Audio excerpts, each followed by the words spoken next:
Right. It looks like we have all of our connections ready to go. Looks like we're live on LinkedIn, YouTube, and IG now. Great. All right. This is a impromptu live version of the Davis Brief on the unemployment series, and excited to get into a few subjects that I've been looking into over the past couple of days. So, without further ado, we'll get right into it. I wanted to start this off by mentioning a subject that still fairly hot topic based around FIFA.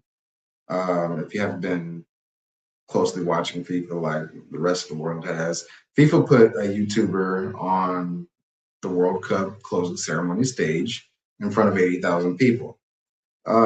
First creator to ever do that, of course. And the wild part, FIFA didn't discover him. They got drafted themselves. Stick around because what actually happened here changes how you will think about every campaign brief that you open. If you work in marketing, you probably heard about IShowSpeed and the World Cup and filed it under creator economy. Interesting. Yeah, so far moving on. Don't do that. I get it. The story is not about creator going viral. It's about an institution with 100 years of brand equity getting overruled by an audience. Um, and then putting their logo on the outcome like they planned it. That's the distinction that matters a lot, really. Here's the sequence. Speed drops a World Cup anthem, which was, you know, hey, he can do that. No FIFA brief, no official partnership, no coordinated rollout. He just did what he does. Just a video. It hit 94 million views. The audience, it added the track. Let me back up. So without all of that, no collaboration from anything FIFA related, the audience decided it was a World Cup song, which was kind of cool. So nobody asked them to. FIFA just watched that number climb and climb. That 94 million number is pretty hard to ignore. So added that track to the official 2026 World Cup album, and then they put Speed on the closing ceremony stage in front of 80,000 people. Now, the first creator to ever do that and stand on that stage, that's the story that everyone reported. So everyone hears the story that nobody's saying out loud. FIFA didn't lead that initiative. They followed it. The demand existed already before the deal. The audience built the runway and FIFA basically landed on it. I want to be precise here because the framing of this matters. Uh, this is being covered as a creator marketing success story. While I can see how that might be the case, I don't believe it is. It's not. It's an institutional surrender dressed up as a strategy. FIFA has a broadcast engine, decades of ceremony production, official anthem, artists, the full apparatus. And none of the machinery could manufacture what 94 million people had already organically decided. So uh, they did the only sensible thing, and they stamped their logo right on it, and something that they didn't really build. Now, to be fair, that's the right call, of course. Recognizing real demand and getting out of its way is better than ignoring it. But let's not confuse we made a smart recovery with we ran a smart campaign. Those are two different things. Here's where this stops being a FIFA story and starts being your story. So if campaign first thinking couldn't win the World Cup, the single biggest sports event on the planet with unlimited budget and a century of institutional credibility behind it, then the problem isn't execution. It's not the agency, it's not the creative, it's structural. The model where you sit in a conference room, build a brief, manufacture the demand and push it out. That model got lapped by a guy with a camera and 94 million people who didn't need to be convinced. The demand has already been living somewhere. FIFA just didn't know where to look until the number was too big for them to really ignore. So here's the practical thing. Before your next campaign brief opens up in a conference room, ask one question. Where is the demand already living without us? Not how do we create the demand?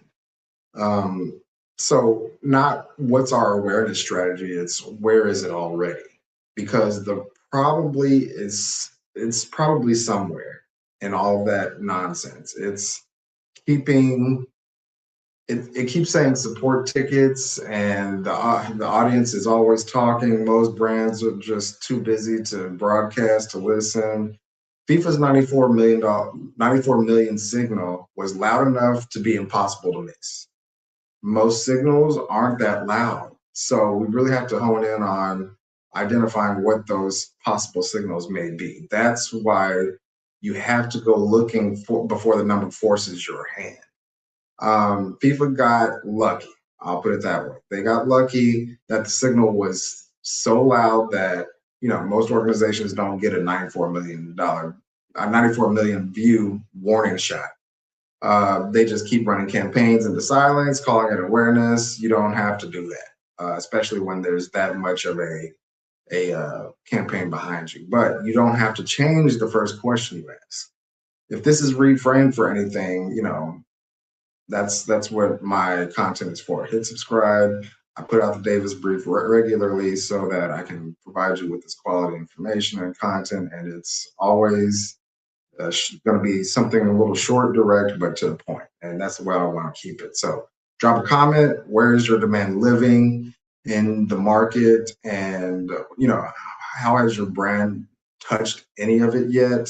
I actually read these. So please, take your time and tell me how your brand can be evaluated in such a way and where you can capitalize on demand where you may not have realized it was already there. Okay. The next piece, moving on. So get right into it.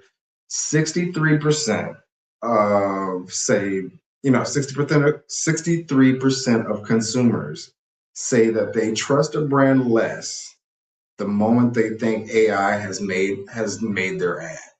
So not after a bad product or not after a scandal, just because they suspect this ad was created from AI. The trust is gone. So if your brand is using AI generated ad creative right now, we need to talk. And this goes for a lot of things. The AI generated content created while it can, overall save you money and those kinds of things. I think it's easy for a lot of people to start to detect just normally.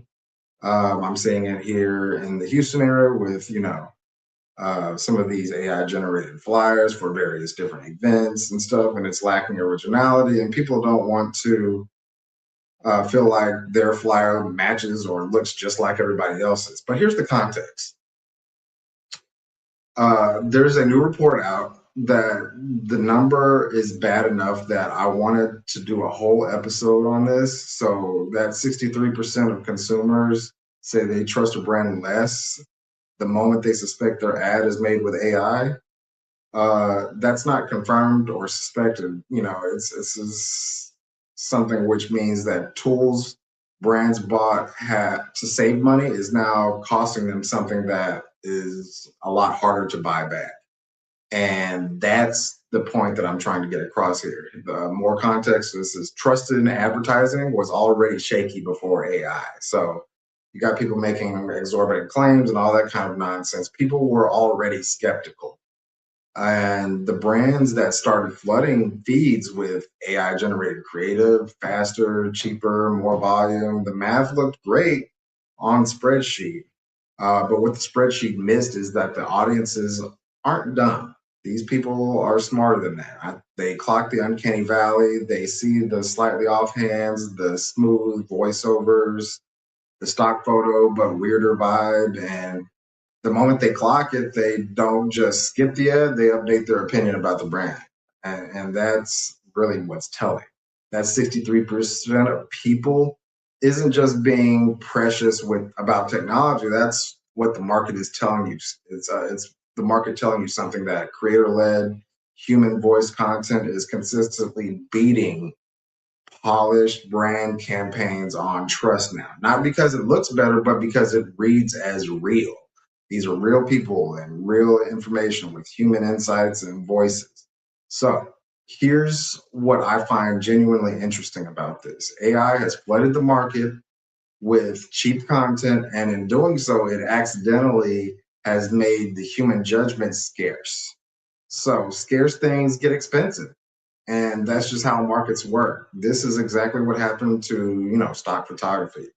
Get expensive, the moment images became infinite and free, the photographer whose name goes on the magazine cover became a premium.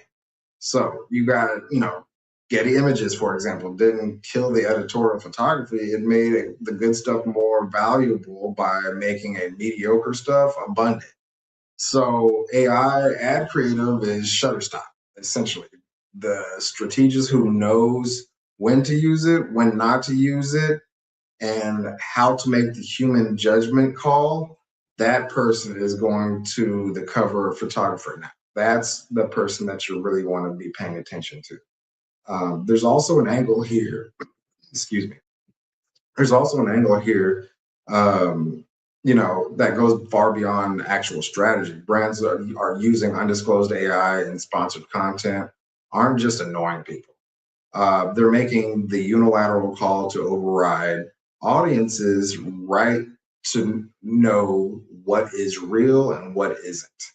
And that's an important distinction. They're making that unilateral call. So disclosure isn't just an FTC issue, it's a basic respect question. The 63% trust drop isn't just irrational, it's what I like to call, let's see, it's the market correcting itself for a breach of respect.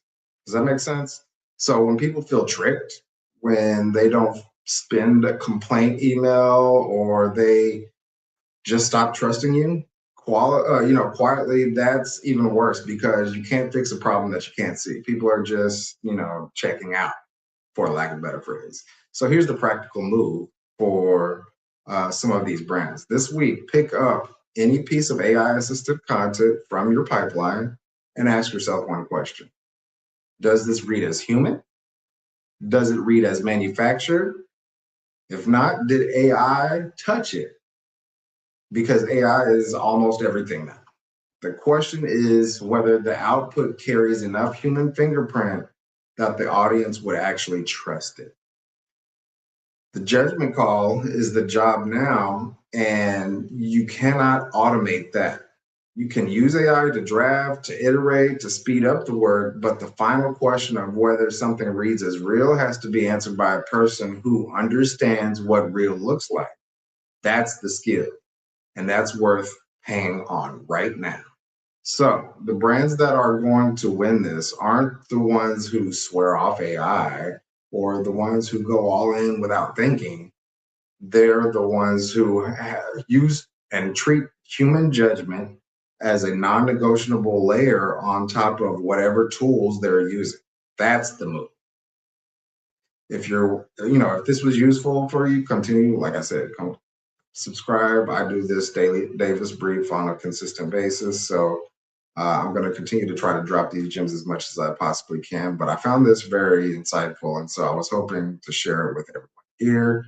And I'll continue to move forward. But like I said, if your AI generated content is not engaging or if it feels less than human, I would really start to rethink how your approach on generating that creative really is. All right. And for the last, I think the next subject I really wanted to speak on, I don't know if it's going to be the last, but let me get through this and then we'll see where we're at by the time I finish this next subject. But 50 million customers gone. And the brands responsible are calling it a strategy. Stick around. Because what happened in luxury is almost certainly happening in your market too. Um, I was reading, a brief article on this a little bit, getting a little better understanding of what the context is around it. But between 2022 and 2024, the global luxury market shed 50 billion customers.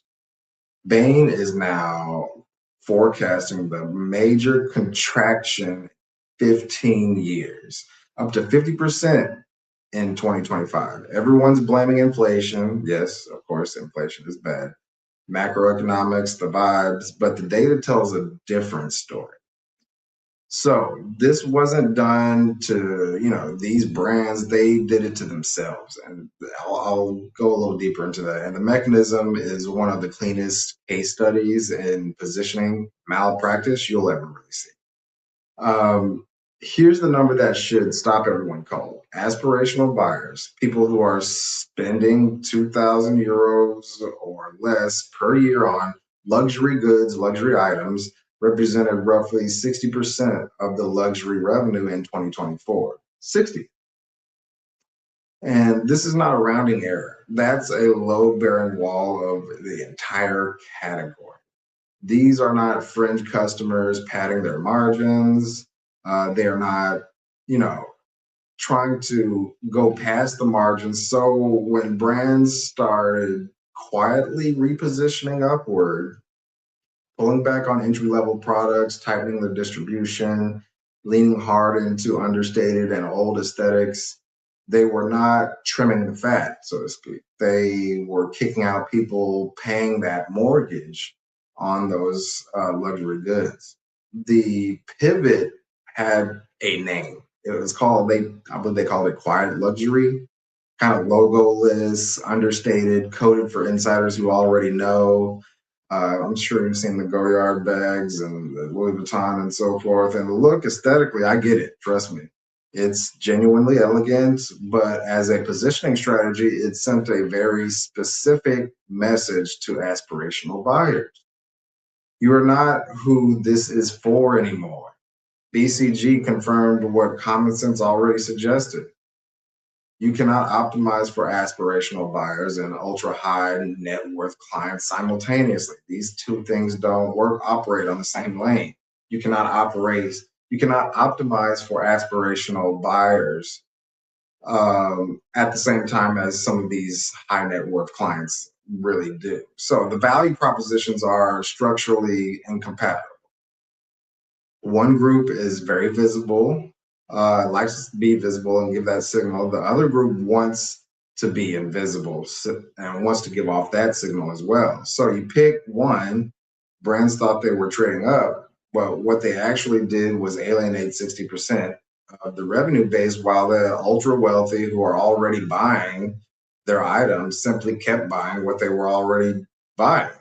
So by making this shift, you kind of, you know, not necessarily shut them out, but made it so that these aspirational buyers aren't really as interested in buying some of these products these luxury items that you're so well known for.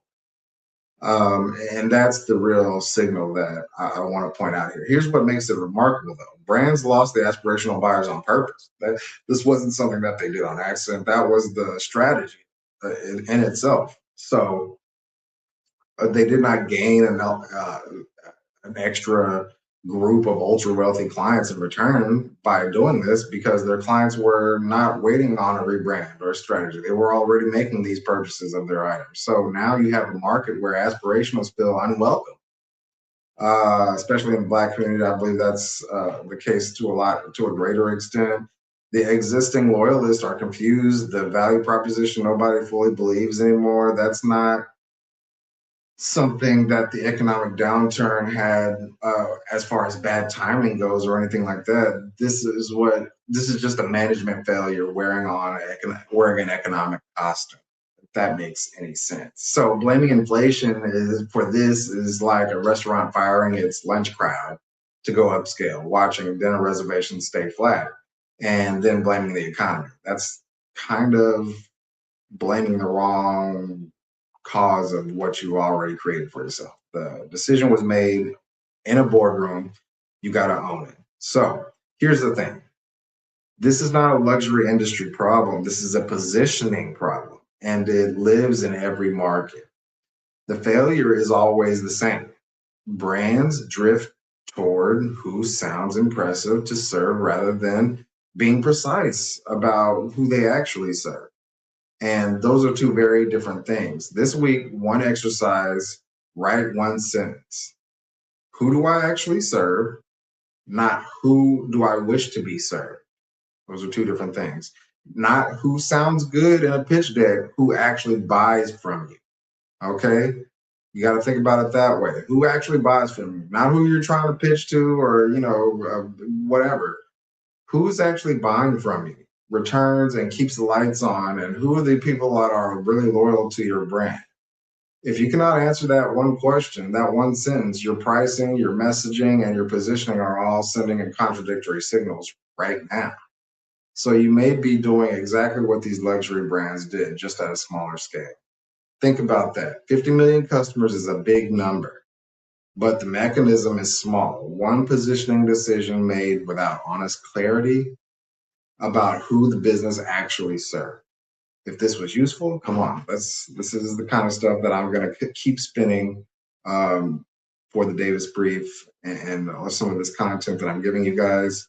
Um, I'm digging deep in some of these articles, really trying to understand how these brands are operating, why they're making the decisions they're making, and giving you the tea on how to position yourself and some of the changes that we're seeing in overall society. Excuse me. So, I think the last piece that I really want to talk about, it comes from a Forbes article I read earlier. I believe it was late last week, actually. But with this recent article, it really kind of hit me directly because I've been trying to navigate this arena for some time now, and so I'll just get right into it. Forbes just published a piece calling fractional executive work a win-win. And buried inside of that article, it is just one phrase that tells you exactly who is actually winning in all of this.